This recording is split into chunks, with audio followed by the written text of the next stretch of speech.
This section shows some basic assembly and fixing methods, in this case on a wardrobe. The box shape, known as a carcass, is made using lengths of the laminated wood shown earlier.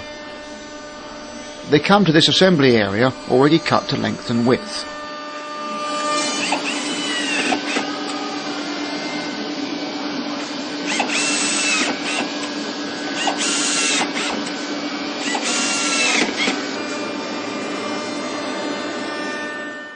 Here they're glued and screwed together and checked for squareness by measuring the diagonals.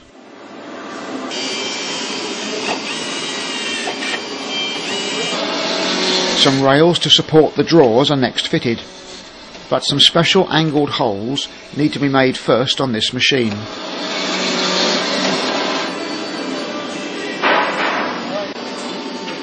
Screws are inserted into these holes until the screw point is flush with the end of the wood.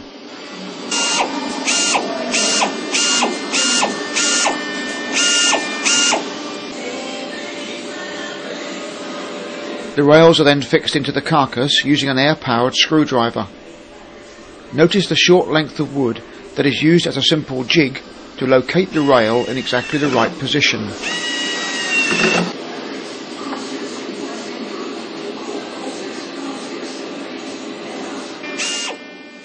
These same methods are next used to fit a larger divider into the carcass.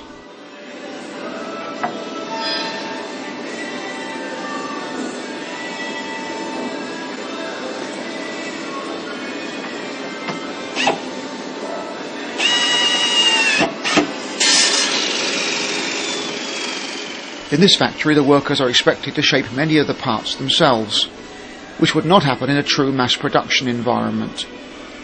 So the assembly method used here is a mixture of batch production and one-off custom manufacturing. This half is now finished, and the other half is being started. As this doesn't need two sides, a couple of strips of wood keep it rigid during assembly. These are glued and pinned in position, again using an air-driven or pneumatic tool.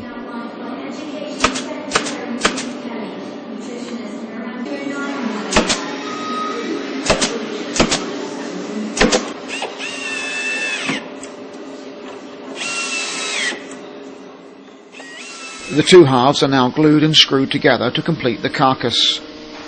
Then it's turned upside down and a clothes hanging rail is fitted, again using wooden jigs to locate the parts.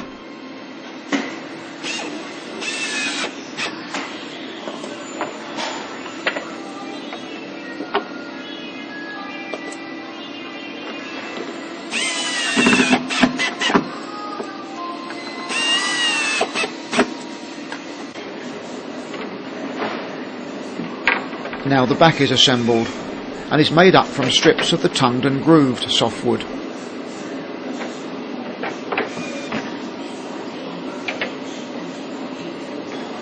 Furniture made from man-made sheets such as MDF does not tend to expand or contract depending on the weather, and a single sheet of ply or hardboard could be used for the back.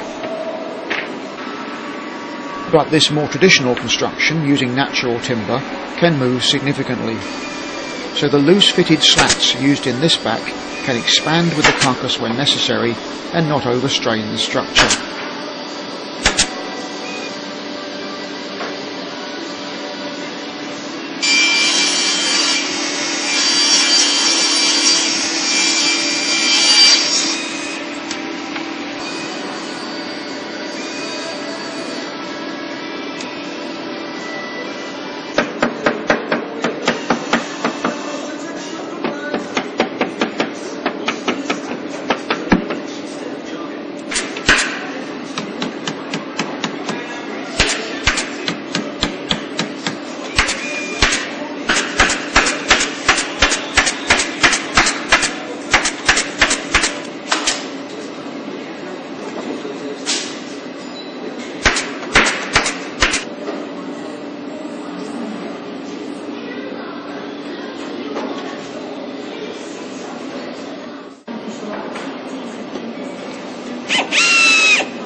Now a quick look at a frame construction.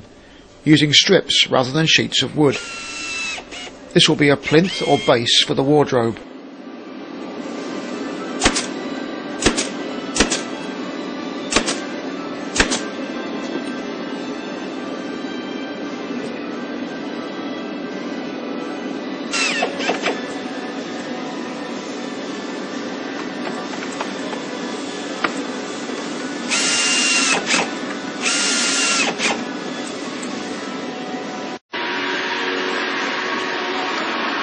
When it comes to hanging the doors, then traditional hand tools and skills are very much needed.